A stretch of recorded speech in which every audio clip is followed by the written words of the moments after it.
The creators at Grounded believe that brewing great coffee shouldn't be a shot in the dark, and we couldn't agree more. Use the coupon code TheCoffeePodcast for 10% off Grounded at groundedcoffeebook.com. Our friends at Map It Forward are hosting 2 events we think you might be interested in: how to map a successful career as a barista, and how to map a successful career in business as a coffee roaster.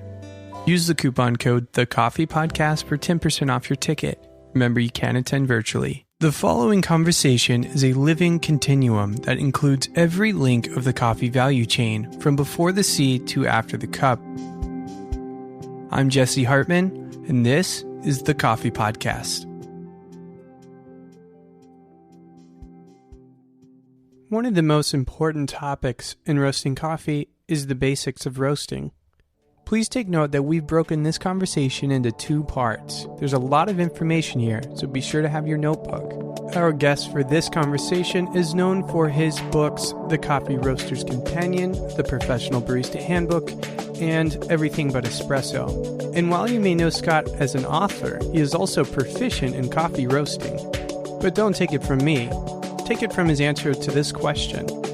How many roasts do you think you've done? How many roasters have you worked with? So I got into roasting in 1994.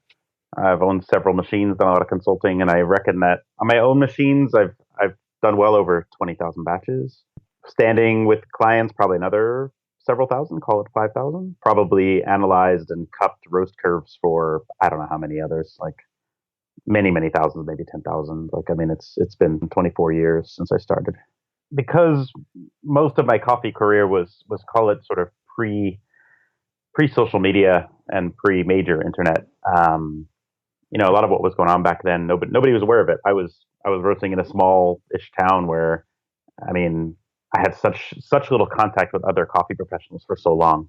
And these days, everything that every 20-year-old does with a latte is out for the world to see. So I think a lot of people sort of overvalue what's happening in the moment and kind of undervalue what it might have been going on before, and not really necessarily aware of what people accomplish at some point in their career. Like most people know George Howell from George Howell Coffee Company, but they don't know him from Coffee Connection, which was actually kind of an extraordinary accomplishment that he managed over 30 years.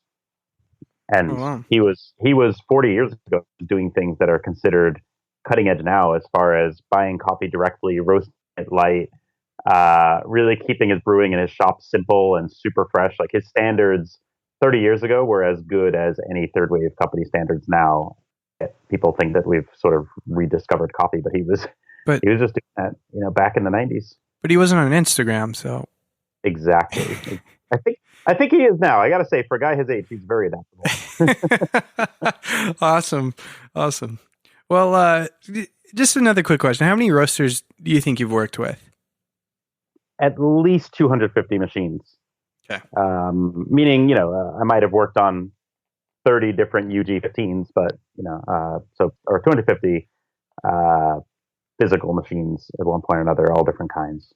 I think what people don't realize about roasting is that if you've worked on 1 or 2 machines, it's really hard to know what you're seeing in your roaster and your actions, how they affect coffee, which of those are specific to your machine, or perhaps you're making a lot of assumptions about how roasting works because it happens to work in your machine a certain way. But when you roast on 20 machines or 100 machines, you start realizing certain things are universal because they apply to all machines. Yeah. And certain things are rather machine specific. So I feel like it's very hard to have a great perspective on roasting until you've worked on dozens of different types of machines.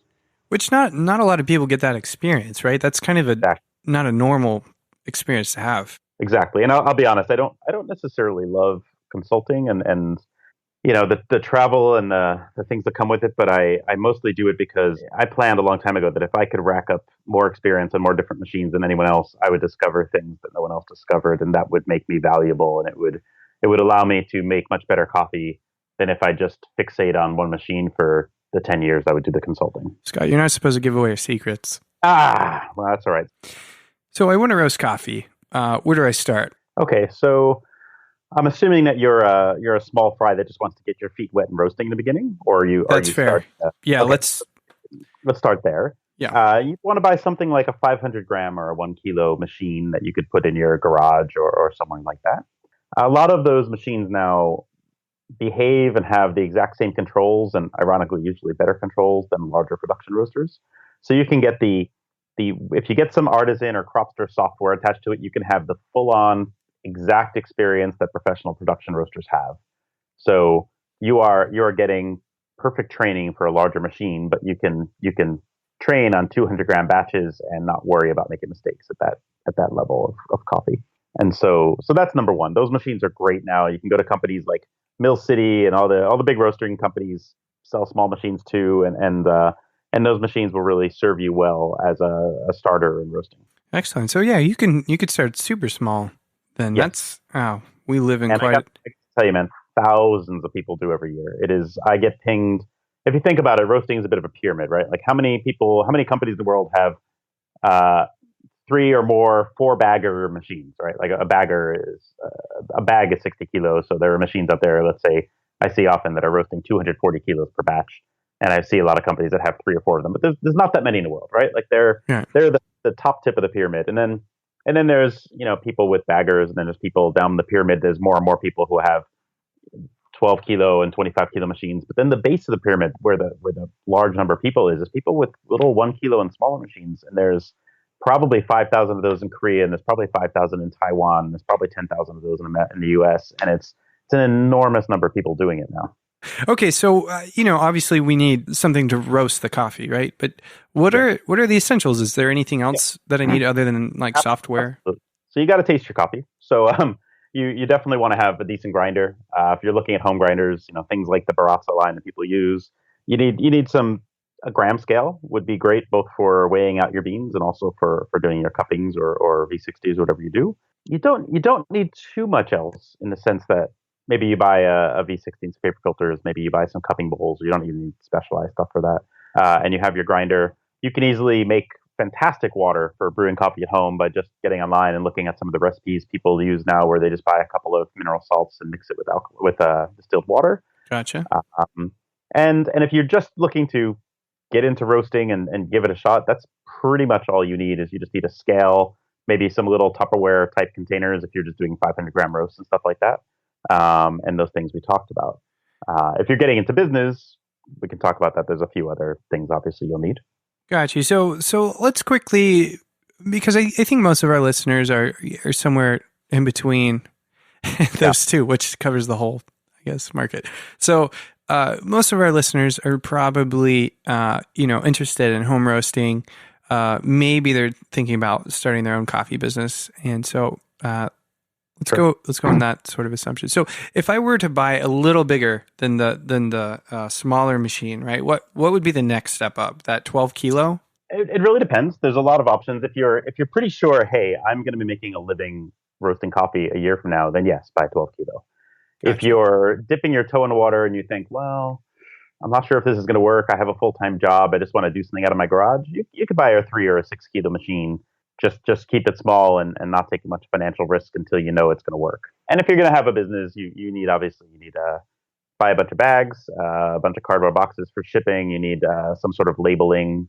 Maybe you have a label printer. You probably need a larger scale, and but you already have a laptop with your roasting software on it, so use that same laptop for billing and stuff like that. You can use Right. Shopify or whatever you want. I mean, everything is so easy these days, in the sense that there's software for everything, and there's one-stop shops for all these solutions. There's nothing mystical or magical about it. It's easy to break the bank with any new thing you get into, Yes. especially if you're interested in doing business, starting a business. And I think people can get really excited about sort of the starting costs, right? It could either freak them out, or they could commit to too many things. What are things you want to avoid in the early stage to Right. not It's great. sink yourself? Great question, because I think when people have limited budgets, the most important thing they can do is not obsess over which machine to buy or such, or who to buy coffee from, but to step back and think about how to allocate their resources well.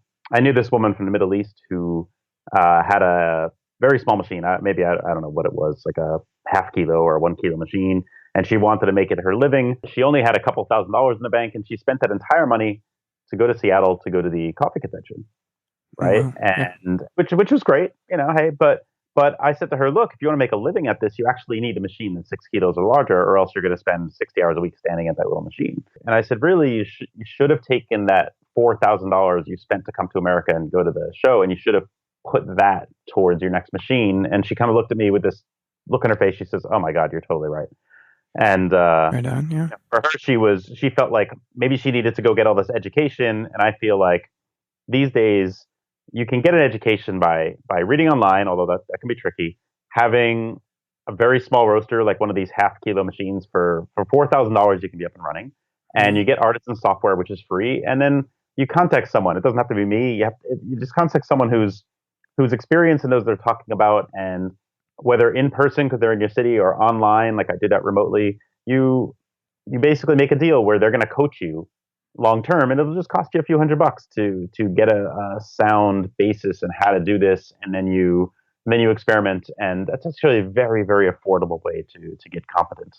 And most classes are not really worth it. Most industry courses are definitely not worth it. Okay. And most of the things you read, you kind of have to know what you're reading already. Like you have to know what you're doing already to kind of figure out what's kind of BS and what's sensible. So I think if there's someone out there whose coffee you admire, go up to them and say, hey, I'm going to roast on a 1 kilo in my garage. I want coaching. And most people who aren't too busy or too kind of paranoid would be kind of happy to help you and maybe just charge you a few bucks for it. Right on. So, let's jump into, maybe this is a little bit different of a question. So what equipment can be added over time and at what point? So this, I think you understand the question, so I'll let you run with it. So I'm assuming we're running a business. Yes. And I would say, so we've started out, you get your feet wet with a little machine in your garage and the basics. And then you say, right, I'm definitely going to make a living at this. And then you buy a 12 or 15 kilo machine. I think in general, people should kind of skip the 6 kilo size because if they have any success, they'll kind of kick themselves and think, oh, I really wish I had more capacity. At 12 kilos, you don't really need things like bagging machines or anything like that. You're still kind of small. But you probably, when you get to over, say, 1,000 pounds a week wholesale, you're looking at things like weigh and fill machines, where basically you just push a button and this little funnel dispenses 250 grams per bag. Nice. And you have a little manual sealer that you kind of walk over and you seal the bag with this little heated press, right? And each step along the way, once you have the basic equipment like that, you'll kind of know what the next step is. And generally speaking, I think the rule of thumb is when you're going to buy a new roaster, when you're going to buy a new packaging equipment, never buy anything that's less than double the capacity of what you have now. Oh, in other words, if you've got a 12 kilo machine and you've outgrown it, don't just move up to something a little bit bigger. Like, just go for it. Buy a 30 kilo. Like, just, get ahead instead of constantly changing your equipment and investing and spending the money to replace it. Like, just, triple your capacity in anything every time you buy a new machine. This way you're getting ahead and you can breathe for 3 or 5 years before you replace it yet again. Yeah, that's a nice little detail, because I could, easily see myself going, wow, hey, it's time to upgrade and I'm going to just get the next level up. And so that is a really nice little detail there. So moving on to, now that I know what equipment I need, so to speak, how do I choose the right equipment? And I put a little quote here, or I have one written down here of something you said that I laughed when I heard it, and then I sat on it for a bit, and I was like, that is so simple, so obvious, yet it's so profound. And so I'm going to let you say it because I think it's better in your voice. So I said something in a class about stop taking advice from people who sell you things. Right. And the reason I said that is that the vast majority of people who get into roasting, who are new at it, say in the last year or so, or they're just getting into it, they choose equipment based primarily on what equipment salesmen tell them. So they decide their quote unquote research is to talk to a bunch of salespeople. Now that's valid in the sense that you want to see which companies you like talking to, you want to see how responsive they are, you want to see what they say about their machines. But if you don't really know a ton already about roasting machines, those are not the people to get the details from, because all of them are biased in favor of their machine. None of them are going to tell you what's bad about their machines. And quite honestly, not many of them are competent roasters. Right, because they're really not experienced in using their machines, which is kind of the strange part of it, right? Exactly. It's sort of like expecting a car salesman to be a competitive car racer. It's so the Yeah. real answer, and I know this will sound self-serving, but it's really not because I don't need a bunch of little clients who just ping me to tell them how to buy machines. It's not really helping me. The real answer is only get advice from people who have used at least 5 brands of machines. Because if you walk up to someone who's only used the Diedrich and you say, "How do you feel about the Diedrich?" 99% of them are like, "I love my Diedrich." Right. And then when you walk up to someone with a Probot and you say, "How do you feel about Probot?" They're like, "Oh, I really love my Probot." Right. And the Right. problem is everyone kind of falls in love with their first machine, and none of those people have perspective on what the true cost benefits and pros and cons of different machines are.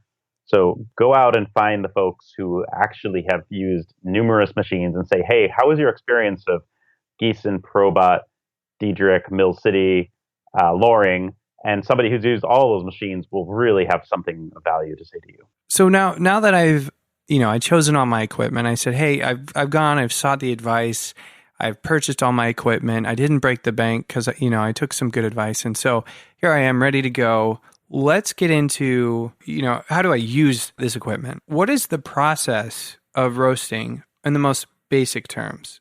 So raw coffee, we call it green coffee, is about twice the density and half the size of the brown coffee beans you see at the grocery store or at the coffee shop. Every roasting machine has a chamber. Maybe the chamber is just an open box equivalent to like a popcorn popper, but usually the chamber is a rotating cylinder, the equivalent of a clothes dryer. What happens is you drop the beans into the cylinder. The cylinder turns the beans so they're kind of just like your clothes are in the dryer. They're tumbling, if you will. And underneath the cylinder, there's a flame, and this flame will both heat the cylinder but also heat the air that's in the roaster. And there's a fan that sucks the air from the burner through the drum cylinder and then out the machine up into the atmosphere somewhere. What you're doing is it's a convection oven. It's a specialized convection oven with a turning cylinder in it. And when Gotcha. you put green coffee in, maybe your roaster is 400 degrees Fahrenheit, and what's going to happen is you're going to begin most of the early roast will have relatively high gas settings. So you'll be hitting the beans with a lot of heat. And as you roast, you're going to generally lower your gas settings. And the rate of roasting will start out rapid because putting 70 degrees Fahrenheit beans into a 400 degrees machine, there's a massive temperature gradient. And so the beans initially roast very fast and then they get slower and slower and slower as the process goes. And then they almost stop by the time you take them out of the machine. And a batch, typically in professional roasting, a batch will take anywhere from about 9 to 12 minutes. Once you're done roasting them, you drop them into a thing called a cooling bin, which is just a big dish with a mesh bottom, and there's a really powerful fan that sucks down from the room through the beans and then out, so that it's basically pulling enormous amounts of room temperature air through the beans to make them cool pretty quickly. The beans usually cool in about 4 minutes. And that's to basically stop the momentum of the roast and to attempt to freeze what you did. So you've dropped the coffee at 410 degrees or some random number, and hopefully the cooling fan will make the beans cool rapidly enough that the beans won't just continue to cook. If anybody's used a convection oven, in really simple terms, and they've got the basics of the process down, sort of, right? Mm-hmm. No, so to oversimplify, obviously. Mm-hmm.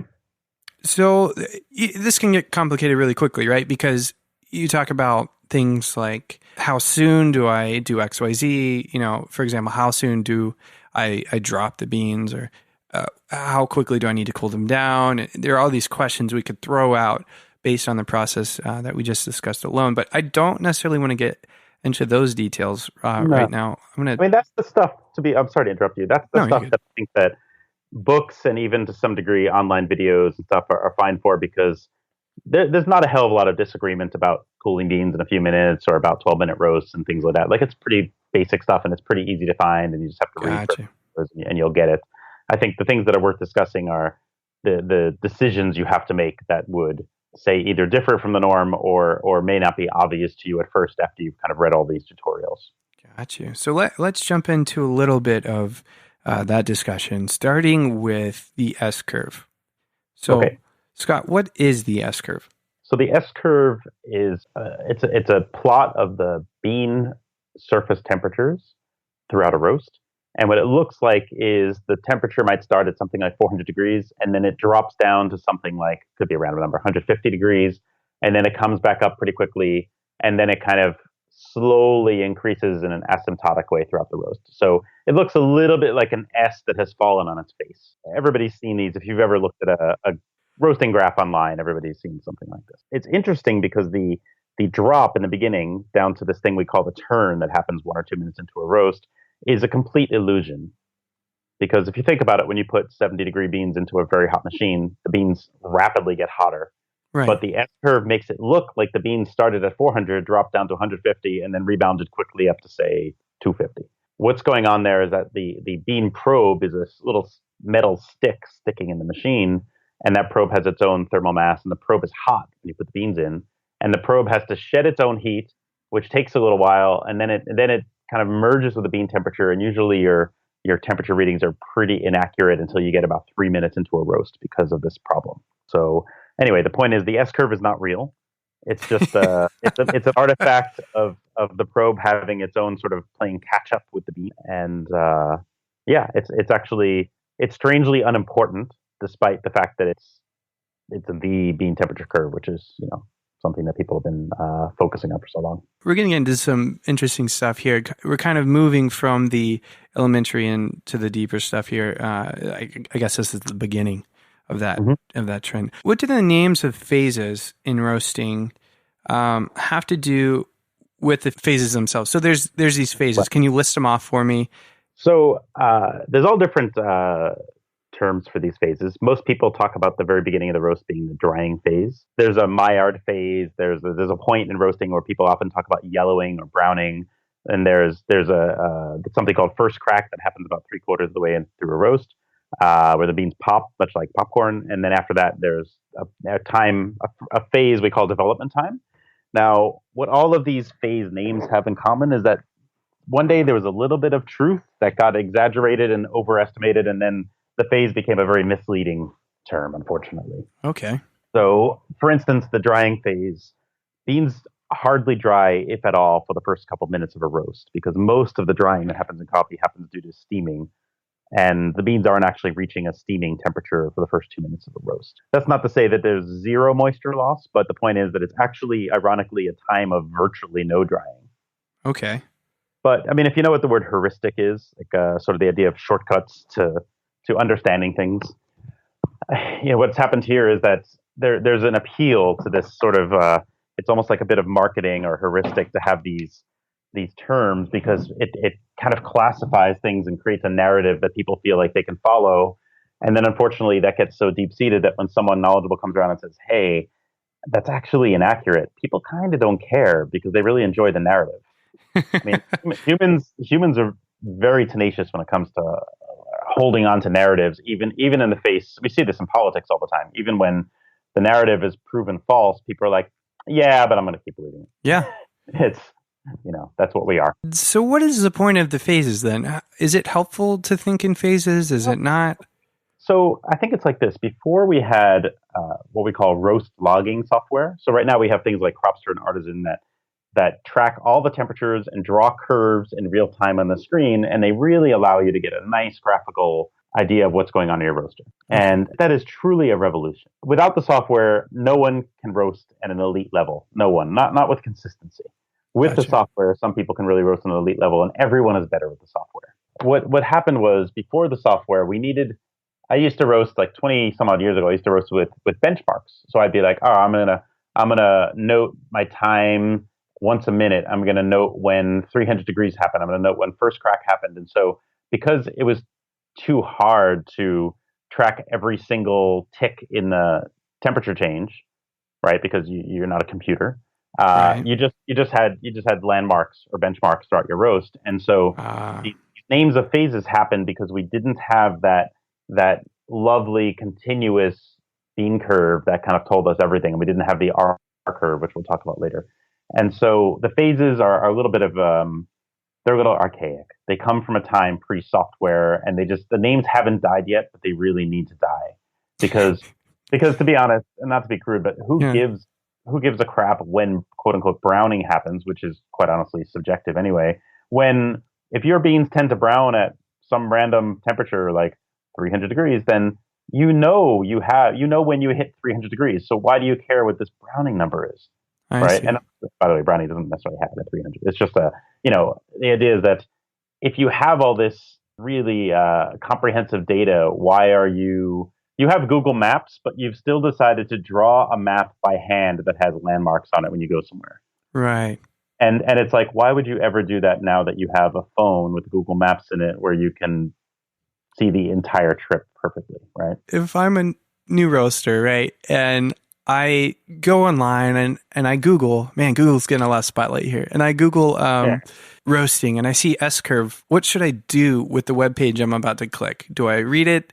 Do I go, it's archaic? What do I do with that information? And that's a great question, and it's a little bit hard to answer because it depends on the specifics here. But I think the key is that coffee people, and I'm sure this happens in all industries, people spend a lot of time reading online. People they spend a little too much time absorbing opinions and definitely not enough time studying principles and fundamentals and science, right? So I Yeah. think the key is allocate your time as a beginner 80% in learning principles and fundamentals and preferably 0% on people's opinions, and maybe you're 80% fundamentals and principles and 20% just sort of exploring around to try to open your mind to see what's next, and then avoid the opinions until you actually have a grounding in fundamentals that are making sense and working.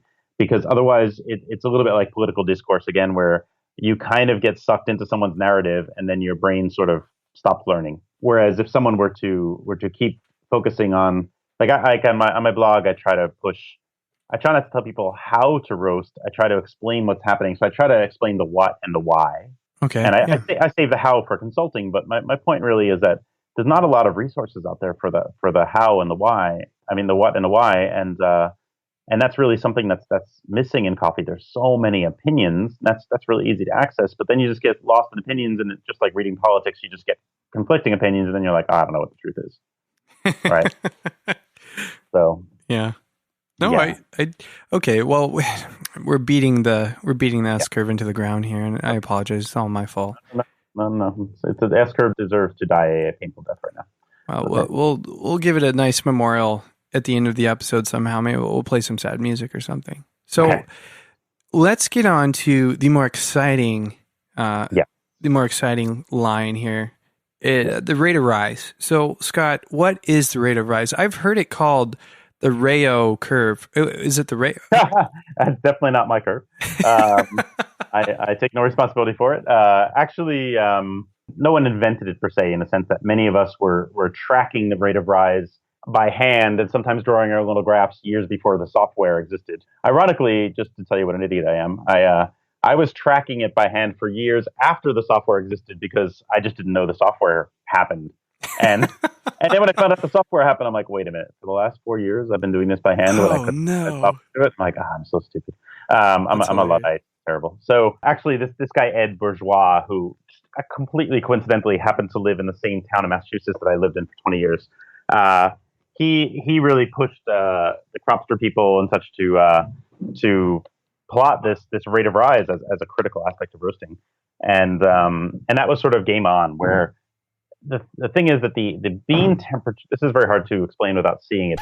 Just a quick interruption to say that these concepts are very difficult to understand without seeing them on a graph. Thankfully, Scott has shared his graphs with us, and we've put them on the show notes.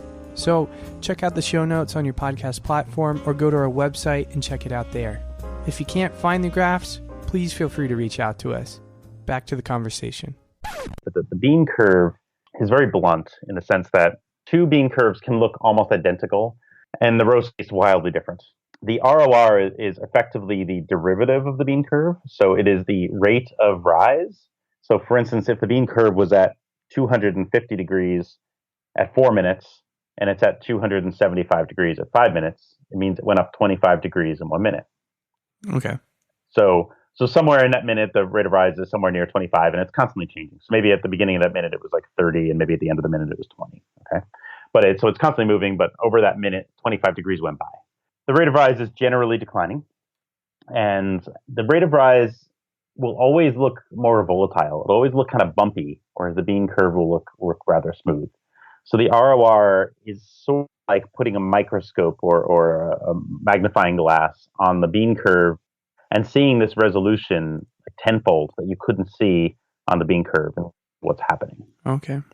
So what's important about the rate of rise is that unlike the bean curve, it's very easy to look at the rate of rise curve and taste coffee and understand that there are some correlations between the shape of the rate of rise curve and the way your cup of coffee tastes. Gotcha. Now, don't get me wrong. You can't look at a rate of rise curve and say, which makes coffee taste sharp or grassy or vegetal. There's baking, which makes coffee taste flat or hollow and less sweet. And there's roastiness that wasn't intentional. In other words, you're not just roasting dark, but you created a little burnt or charred or unnecessarily roasty flavors. Those things you can see baked and you can see roasty things in roast curves. You can't really see underdevelopment in a roast curve, unfortunately. You can taste it for sure. Of course, you will taste it, but you can't look at a roast curve and know ahead of time whether it's underdeveloped. I mean, sometimes you can kind of take a guess, but there's no sure way. Whereas with baking, it is black and white. If you know what you're looking at data-wise, you know if a roast is baked.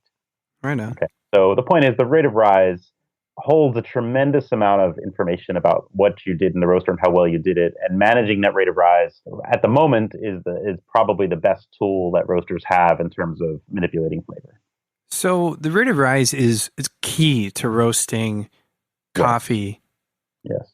How do you measure rate of rise? You mentioned probes. I know this is a whole conversation on its own, but let's talk a little bit about probes and probe placement and how that has an effect on your reading, on your data. Because we already talked about we're using software here, Cropster, what have you. So every roasting machine has a thermocouple that sticks into its faceplate. And so the thermocouple is basically just a thermometer, if you will. And let's say they're typically 3, 4, 5 inches long, and they're typically 3, 4, 5 millimeters in diameter. Sorry to mix metric and English. Basically what happens is that the pile of beans is rotating around the thermocouple, and the thermocouple is mostly reading bean surface temperatures. Now, as you can imagine, since the pile of beans is moving a lot, the temperatures within the pile are not all identical, so there's a little bit of noise in the temperature readings. Gotcha. And also, what's unfortunate is that there's always some air touching the probes. Sometimes the probe is touching, maybe let's just say make up some numbers. Let's say 80% of the probe surface is touching beans at a given moment. That's pretty good. There might be moments where only 50% of the probe surface is touching beans and 50% touching air, and maybe that makes the numbers also get a little volatile. Okay. Now you can use the software. Software usually has smoothing algorithms and averaging systems that you can sort of take out a lot of that noise and just see the trend. And that goes beyond this podcast. But anyway, the software is there for you to take out just enough noise so that you can see the trends and see what's going on without losing the interesting little bits of the information. In bitter memory of the S-curve. Dear S-curve, you've made my mind swerve. You've made my beans burn. I can no longer serve your painful lies. So goodbye, S-curve, you illusioner. You've made my roasts prisoner. So with Scott I concur, you have to die. Remember, we did have Scott on the show, and you can get more of Scott's background and some really fun stories in episode 55, our interview with Scott Rayo. We're thankful that he would agree to be on the show, and like our other guests who are consultants, Scott comes on the show free of charge and shares his wisdom with us, so thank you, Scott. We really appreciate that. If you haven't read Scott's books, you can find them on scottrayo.com/coffee-books. Remember, we'll always have a link in our show notes, so don't be worried about memorizing any links or anything like that. Remember, there is a part 2 to this conversation, so be sure to not miss it. The Coffee Podcast is produced by me, Jesse Hartman. Music is by Michael Parallax. You can find his music at michaelparallax.com. Thanks for tuning in. And as always, and until next time, happy brewing.